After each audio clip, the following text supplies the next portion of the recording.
Yeah, the church bell is ringing for the talk with Wolfgang Flür. Bim bam, bim bam, bim bam, bim bam. Hello, hello all together. We talked to the church people yesterday and it was fine.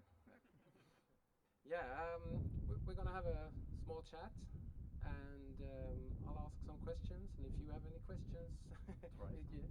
And then I'm guessing the audience will have some questions as well. And I thought we'd talk a little bit about the book, or build the talk about around the book, your kind of your life story, and it was quite interesting. It's an interesting read, and I thought, was it like, how did you feel when it was done? I mean, I started a new life. Yeah, actually, afterwards, you know, and I mean, I'm still alive. That's the good thing. If you write, normally if you write an autobiography, you be in a special age, you know, and you think this is my life, you know. But I started something new after that, so it's just a period of my life. This one, I could write a new one today because I have experienced so many things after finishing this book. It was also unbelievable for me that I started a complete new musical career with my own music. I found myself as a storyteller with new music, with a new record deal with EMI, with an own album, my first own album, and now the second album, which I have brought out in last October, and my music program, which I present tonight. It was also not planned. So many things in my life came by chance, you know. So I felt afterwards, on the first sight, as I would fall in a very deep hole, you know. So there was nothing to tell anymore, but I found my way to writing. I liked that, especially this last chapter when I had that dream in the lung hospital where I was experienced of my lungs, you know.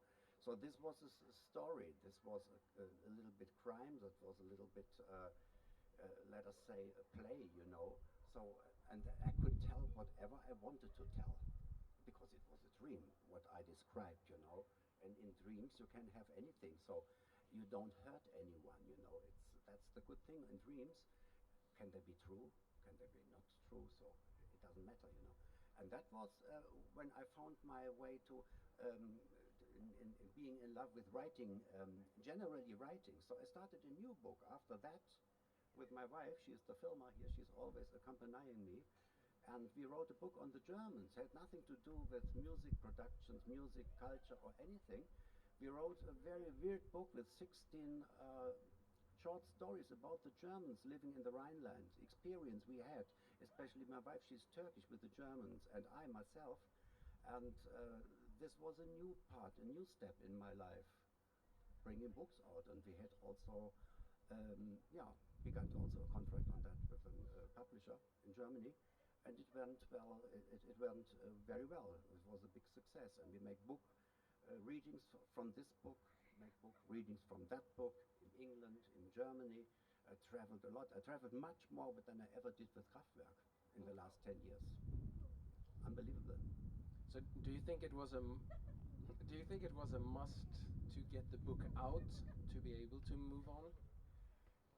You could say so today, maybe.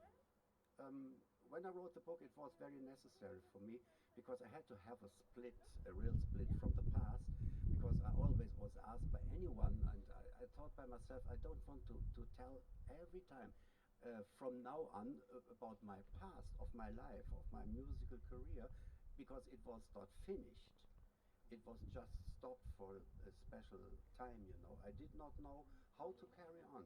It came over me. Everything in my life came to me. I didn't run after that, you know. The first time, the only one I ran after, drumming, when I was 15 or 16. This is really what I wanted to do, and I trained hard, but anything else came to me. Even Ralph and Florian, they knocked at my door, not I on their door. They knocked on my door and wanted to ask me if I joined the group. However,